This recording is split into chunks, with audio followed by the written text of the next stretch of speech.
recognized. Thank you, Mr. Chairman. I am, first and foremost, very, very sorry, Ms. Malinowski. As the wife of a SWAT medic from one wife to another, I am deeply apologetic, and I can't even begin to understand the pain and suffering that you and your family are going through. My husband, as I said, who is a SWAT medic, when we heard about this case, he was so thoroughly disgusted and heartbroken. That is truly, I believe, not a reflection on the good men and women in law enforcement that intend to do their jobs the best they can, and we are so very sorry. Mr. Chairman, I am also deeply disappointed that the discussion today has been centered around ways to restrict constitutional rights to law-abiding citizens instead of the mental health crisis that we face in this country, which is a massive driver of crime in this country. Also, very little has been talked about when we're discussing the overgrown, overly aggressive, and woefully inadequate administrative state. And so with that, I'm gonna jump right into Mr. Kleckner. Thank you for returning back to Congress to provide testimony. And in a March 10th, 2023 Judiciary Subcommittee on the administrative state, you addressed the ATF stabilizing rule, brace rule. In your testimony, you said, quote, "This rule effectively gives the ATF the power to determine who is a felon by the stroke of a bureaucrat's pen. This is not an appropriate enforcement of law. It is tyranny," end quote. And I agree with you. What is sad is that in this rule, we are seeing a microcosm of what is happening at other federal agencies. The American people are under assault by the Biden administration's regulatory regime from all corners of the federal government.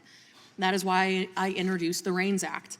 As many of you know, the bill would address regulatory overreach by requiring every new major rule proposed by federal agencies be approved by Congress before going into effect. This is the reassertion of Article 1 authority that is how the Founding Fathers intended, not unelected, nameless, faceless bureaucrats arbitrarily dictating law. After all, we know that Americans pay $2 trillion a year in additional compliance costs, economic loss for this aggressive regulatory regime. The stabilizing brace rule and ATF zero tolerance policy are prime examples of regulations that not only impose compliance costs on firearm retailers, but infringe on Americans' basic Second Amendment rights. So I'm gonna go down the line and I'm gonna come right back to you. Mr. Cummins, yes or no, should federal agencies be able to shift criminal statutes and rewrite law? No. Thank you, Ms. Sampson.